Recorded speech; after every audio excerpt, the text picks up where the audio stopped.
नमस्कार, जय जय श्री राधे कृष्ण, राधे राधे।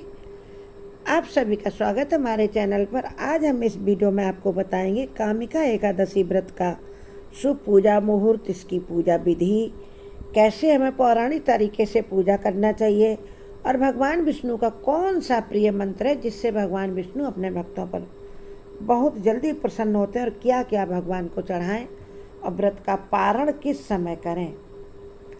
इस वर्ष कामिका एकादशी है, वह 21 जुलाई सोमवार को मनाई जाएगी। सोमवार होने से इसका महत्व और अधिक बढ़ गया है और इस दिन भगवान श्री हरि विष्णु की पूजा से किसी भी व्यक्ति की आर्थिक, मानसिक और धार्मिक स्थिति सुधरती है तथा इन लाभों के साथ साथ अन्य सभी पापों का विनाश होता है। कामिका एकादशी पूजा से लेकर व्रत और पारण विधि तक हम आपको पूरा विस्तार से सुनाएंगे और मंत्र भी बताएंगे। सावन में जब सब तरफ हरियाली ही हरियाली होती है, महादेव के भक्ति के स्वर गूंजते हैं, हर हर महादेव गूंजता है। साथ ही साथ एकादशी के दिन श्री हरि विष्णु का भी जयकारा गूंजता है माँ लक्ष्मी के साथ। सब और हरियाली भक्ति का माहौल। ऐसे में कामिका एकादशी का आना वैष्णव भक्तों के लिए किसी सौगात से कम नहीं होता है और ये एकादशी सावन महीने के कृष्ण पक्ष में आती है और इस बार ये तिथि 20 जुलाई को दोपहर 12:12 से शुरू हो चुकी है, लेकिन 21 जुलाई को सुबह 9:38 तक रहेगी। तो हमेशा शुभ फल प्राप्त करने के लिए द्वादशी व्यापिनी एकादशी का ही व्रत हमें करना चाहिए। इसलिए व्रत रखने की सही तिथि शुभ मुहूर्त 21 जुलाई को ही है। उदया तिथि एकादशी 21 जुलाई की है। खास बात यह है कि इस बार सावन का दूसरा सोमवार है, जिससे इस दिन की आध्यात्मिक महत्व और भी बढ़ गया है। महादेव की कृपा भी साथ साथ मिलेगी। कामिका एकादशी का इतना अधिक महत्व है कि एकादशी पर भगवान विष्णु, माता लक्ष्मी की पूजा करने से धन, सुख, वैभव, शांति, समृद्धि, यश, प्रतिष्ठा, सामाजिक ख्याति और मोक्ष तथा सभी पापों से मुक्ति मिलती है। ऐसी मान्यता है कि इस दिन यदि पूरी श्रद्धा और विधि से व्यक्ति भगवान विष्णु की, माता लक्ष्मी के साथ पूजा करे तो पाप नष्ट होते हैं और साथ ही साथ जीवन में धन और वैभव की बढ़त होती है, स्थिरता आती है सोच में। जीवन में अपने लक्ष्य हम ठीक से निर्धारित करके अपने लक्ष्यों की ओर ठीक से बढ़ते हैं, उनको पूरा करके, और हम सुख समृद्धि प्राप्त करते हैं। विष्णु जी की जो कुछ प्रिय वस्तुएं हैं, जैसे तुलसी, पीले फूल, फल और वस्त्र, वह अर्पित करने से हम अपने कैरियर में तरक्की पाते हैं। नौकरी यदि ढूंढ रहे होते तो नौकरी मिलती है, रिश्तों में भी अच्छे परिणाम मिलते हैं। लेकिन याद रखें, तुलसी को ना छूना है, ना पत्ते तोड़ने। यदि आपने आज भी रविवार था, आज भी तुलसी को ना छूना था, ना जल चढ़ाना था, ना कल चढ़ेगा। और यदि आपने पत्ते नहीं तोड़कर रखे तो तुलसी के वृक्ष जो है पौधे के पास यदि छोटे छोटे पत्ते जो झड़कर गिर जाते हैं, पीले पत्ते हों या सूखे, उनको भगवान विष्णु की पूजा में प्रयोग करें, क्योंकि पूजा में तुलसी का पत्ते का प्रयोग करना बहुत ज़रूरी है। चलिए जान लेते हैं पूजा विधि क्या है और मंत्र क्या है।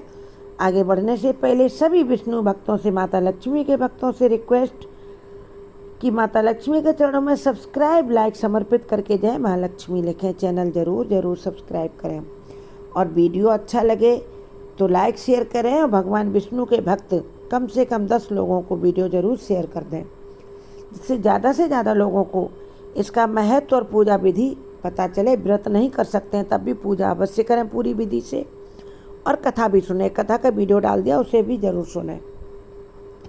चलिए जान लेते हैं कामिका एकादशी की पूजा कैसे करें जिससे हमें उसका पूरा फल मिले।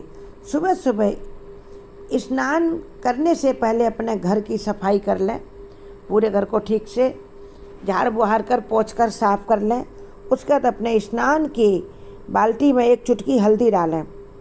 हल्दी के जल से स्नान करने से तन मन पूर्णतः शुद्ध होता है और गुरु बृहस्पति देव की भी कृपा मिलती है। सूर्य नारायण को उसके बाद जल चढ़ाएं और व्रत का संकल्प लें। घर के ईशान कोण यानी उत्तर पूर्व दिशा में एक चौकी रखें, उस पर पीला कपड़ा बिछाएं। यदि आपका मंदिर उत्तर पूर्व दिशा में तो अपने पूजा के मंदिर के पास बैठ कर ही पूजा करें और उस चौकी या पाटे पर कपड़ा बिछाएं। पीला ना हो तो सफ़ेद कपड़ा बिछाएं। उस पर भगवान श्री हरि विष्णु की तस्वीर या प्रतिमा स्थापित करें माता लक्ष्मी के साथ। यदि नहीं है तो आपके पास यदि लड्डू गोपाल हैं उनको बैठाएं या श्री राम सीता की मूर्ति उसको रख लें, क्योंकि सभी भगवान एक ही हैं। उसके बाद घी का दीपक सबसे पहले जलाएं, क्योंकि दीपक हमारे कर्मों का साक्षी होता, गवाह होता दीपक। उसके बाद भगवान विष्णु की विधिवत पूजा करें। गंगा जल से मिला हुआ जल, शुद्ध जल, उससे भगवान को नहलाएं। नहलाने के बाद पीला चंदन लगाएं, पीले फूल चढ़ाएं, पीले वस्त्र भगवान को अर्पित करें। वस्त्र नहीं है तो वस्त्र रूपी कलावा भगवान को दें। फिर पीली मिठाई का भोग लगाएं। तुलसी का पत्ता जरूर भोग में भगवान के पास रखें, नहीं तो भगवान विष्णु आपका भोग स्वीकार नहीं करेंगे। तुलसी भगवान विष्णु को सबसे अधिक प्रिय है।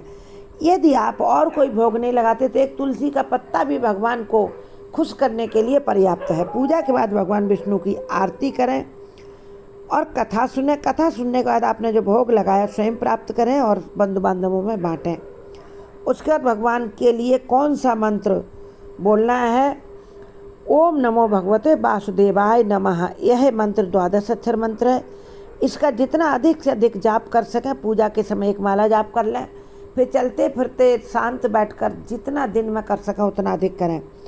एक और मंत्र है भगवान का, शांताकारम भुजग शयनम पद्मनाभम सुरेशम विश्वाधारम गगन सदृशम मेघ वर्ण शुभांगम लक्ष्मीकांतम कमल नयनम योगभीर ध्यान गम्यम वंदे विष्णु भव्यहरम सर्वलोक एकनाथम।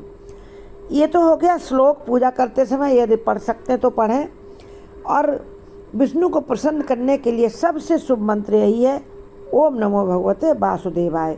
12 अक्षर मंत्र ये नहीं बोल सकते तो ओम विष्णवे नमः बोलें या ओम नमो नारायण बोलें या श्री कृष्ण गोविंद हरे मुरारे कहें या हे नाथ नारायण वासुदेवाय कहें। ओम नारायण विद्महे ओम वासुदेवाय धीमहि तन्नो विष्णु प्रचोदयात्। ये विष्णु गायत्री मंत्र है। इसका ज़्यादा से ज़्यादा जप करें, नहीं तो सीधा सीधा आप सरल मंत्र जपें, ओम नमो भगवते वासुदेवाय। इससे आपकी सभी इच्छाएं पूरी होंगी और आप पर भगवान विष्णु की माता लक्ष्मी के साथ निरंतर कृपा बनी रहे, साथ में हम सब पर भी बनी रहे।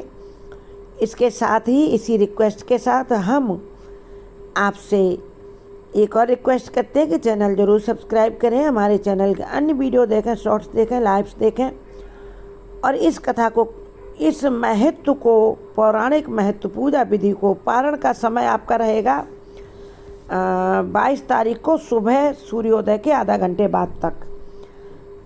जय श्री हरि विष्णु, जय माँ लक्ष्मी।